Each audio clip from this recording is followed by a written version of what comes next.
እንኳን ወደዚህ ጥልቅ ውይይት በደህና መጣችሁ።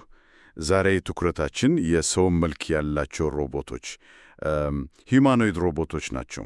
አስደናቂ እድገታቸው እና ደግሞ የወደፊት ዕጣ ፈንታቸው ላይ እናወራለን። በእጃችን የቅርብ ጊዜ ግኝቶች አሉ። የተወሰኑ የሮቦት አይነቶች እንደ ጂ1 ያሉ፣ የኢንዱስትሪ ሁኔታ፣ የባለሙያዎች አስተያየት፣ እነዚህን ሁሉ እንዳሳሳለን። ዋናው ዓላማችን እንግዲህ እነዚህ ማሽኖች አሁን የት ደርሰዋል፣ ምን አቅም አላቸው፣ ምንስ መሰናክሎች አሉባቸው የሚለውን መመርመር ነው። እስኪ እንጀምር። ለመሆኑ እነዚህ ሂውማኖይድ ሮቦቶች እውነትም በድንገት በየቦታው እየታዩ ነው? በተለይ የቻይናው ዩኒትሪ ጂ1 ትልቅ ትኩረት ስቧል። ቁመቱ 130 ሳንቲሜትር ነው። ዋጋውም ለእንዲህ አይነት ቴክኖሎጂ በአንጻራዊነት ተመጣጣኝ ነው ይባላል። በጣም የሚያስደንቀው ግን እንቅስቃሴው ነው። ዳንስ ይቻላል፣ ማርሻል አርትስ፣ እንደዛ ነገር። ሰላምታ ሲሰጡት ደግሞ እጅ ይጨበታል። ቢጋጭ በአጋጣሚ ይቅርታም ይጠይቃል። ግን ይሄ ሁሉም የሆነው በርቀት ነው የሚቆጣጠሩት። ፔድሮ ጄንግ የሚባል ባለሙያ ነው አሉ የሚቆጣጠረው። በጣም ትክክል። የርቀት መቆጣጠሪያ አስፈላጊነት እኮ የሚያሳየው ገና በራሳቸው ሙሉ በሙሉ ውስብስብ ውሳኔዎችን መወሰን እንደማይችሉ ነው። በተለይ ደግሞ ባልተጠበቁ ሁኔታዎች ውስጥ ማለቴ ገዢዎች ጂ1ን እንደፈለጉ ማዋቀር መቻላቸው ጥሩ ነው፣ መስተጋበራዊ ያደርገዋል። ነገር ግን አሁንም የሰው ልጅ ቀጥተኛ ቁጥጥር ወሳኝ መሆኑን ያሳያል።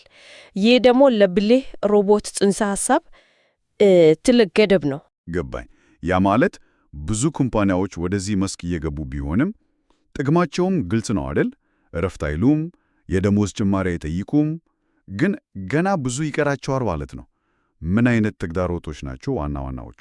ምን መሰለ፣ ዋነኛው ውስንነት አሁን ያለው ሰው ሰራሽ አስተውሎት ኤአይ ብስለት ነው። በተለይ ያልተጠበቁ ሁኔታዎችን መረዳት፣ የጋራ አስተሳሰብ ኮመን ሴንስ የሚባለውን ተጠቅሞ ውሳኔ መስጠት ገና በቂ ደረጃ ላይ አልደረሰም። የዩኒቲ ቃል አቀባይም እኮ እንዳሉት ሮቦቶች የተወሰነ ምክንያት ሊረዱ ይችላሉ፣ ግን ውስብስብ ሐሳቦችን አይገነዘቡም፣ ገና ናቸው። ከዛ ደግሞ የደህንነት ጉዳይ አለ። ጥንካሬያቸው በአጋጣሚ ያልታሰበ ጉዳት ሊያደርስ ይችላል። እንደ ምግብ ቤት ያሉ ቦታዎች ደግሞ በጣም ተለዋዋጭ ናቸው፣ ውስብስብ ናቸው። እዛ ላይ ስራ መስራት በጣም ከባድ ነው። ለዚህ መቆኑ አሁን እንደ ጂ1 ያሉት በዋንነት ለጥናትና ምርምር የሚያገለግሉት። እውነት ነው። ግን ደግሞ አሁን ትኩረቱ ወደ ፋብሪካዎች እያመራ ይመስላል። ለምሳሌ የኢሎን መስክ ቴስላ ኦፕቲመስ የሚባል ሮቦት አለው። በስፋት አምርቶ ጠቃሚ ሥራ እንዲሠራ የማድረግ ትልቅ እግር ነው አላቸው። ልክ ነህ። ይሄ ሰፋ ያለ የኢንዱስትሪ አዝማሚያ ነው። ቢኤምደብሊው በአሜሪካ ፋብሪካው እየሞከረ ነው። ሃዩንዳይ ደግሞ በቦስተን ዳይናሚክስ በኩል በ10 ሺዎች የሚቆጠሩ ሮቦቶች አዟል። እነሱ በእንቅስቃሴና ሚዛን በጣም ታዋቁ ናቸው።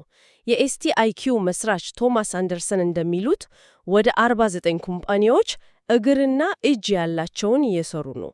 100 ያህሉ ደግሞ ጎማ ያላቸውን እየገነቡ ነው አሉ። ይሄ ምናልባት እነዚህ ሮቦቶች ከተለመዱት የፋብሪካ አውቶሜሽኖች የበለጠ ተለዋዋጭ ስለሚሆኑ ይሆናል። ታዲያ ይሄ እንቅስቃሴ በዓለም አቀፍ ደረጃ የትኛው አካባቢ ላይ ነው የበለጠ ያተኮረው? ቻይና ትመስላለች። በእርግጠኝነት እስያ፣ በተለይም ቻይና መሪነቱን ይዛለች። ቶማስ አንደርሰን እንዳሉት እኮ 60% የሚሆነው የሂውማኖይድ ሮቦት ኢንቨስትመንት እስያ ውስጥ ነው። ቀሪው በአብዛኛው አሜሪካ ነው። ቻይና ደግሞ ከፍተኛ የመንግስት ድጋፍ አላት። ሰፊ የምርምር መዋዕለ ንዋይም ታፈሳለች። ሻንጋይ ውስጥ በመንግስት የሚደገፍ የማሰልጠኛ ማዕከል መከፈቱም ትልቅ ማሳያ ነው። የዩኒትሪ ጂ1 ዋጋ ደግሞ $16,000 አካባቢ መሆኑ ተደራሽነቱን ለመጨመር የታሰበ ይመስላል። ሌላው ደግሞ በብሪስቶል ዩኬ ያለው የበርን ፒርስ ኩምፓኒያ ኪንሲ KR1 የሚባል የተለየ አካሄድ ያለው ሮቦት እየሰራ ነው። የኬአር1 ልዩነቱ እግር የሌለው መሆኑ ነው። በርን ፒርስ እንደሚለው እግር ያላቸው ሮቦቶች በጣም ውድ ናቸው፣ ውስብስብ ናቸው ለመስራት። ስለዚህ እነሱ እንደ ኤሌክትሪክ ሳይክል አይነት ጎማ ተጠቅመዋል። ወጪን በእጅጉ ይቀንሳል ይላሉ። ፈጣንና ቀልጣፋ እንቅስቃሴም ይኖረዋል። ዋናው ትኩረታቸው ተግባራዊነት ነው። ለፋብሪካ ሰራተኞችም ቀላል እንዲሆን ያው የአጠቃቀም ቀላልነት ላይ ነው። የሰውን ስራ ከ20-30 እጥፍ ያሻሽላል ብሎ የሚያምኑት ጠንካራ እምነት ነው ያላቸው። ስለዚህ ውድድሩ በጣም የጋለ ነው። ዋናው መለኪያ የሚሆነው ከሰዎች ጋር ምን ያህል ተስማምተው መስራት ይችላሉ የሚለው ይመስላል። በትክክል በጣም ወሳኙ ነገር እሱ ነው። እነዚህ ሮቦቶች አሁን ባለው የሥራ ቦታ ውስጥ ከሰዎች ጋር ምን ያህል በሚገባ ተዋህደው ስራን ማገዝ ይችላሉ፣ ምርታማነትን ማሳደግ ይችላሉ የሚለው ነው። እሺ እንግዲህ ለማጠቃለል ያህል እንደ G1፣ ኦፕቲመስ፣ KR1 ያሉ ሂማኖይድ ሮቦቶች በፍጥነት ይሻሻሉ ነው። አሁን ላይ ዋነኛ ትኩረታቸው የኢንዱስትሪ ስራዎች ናቸው።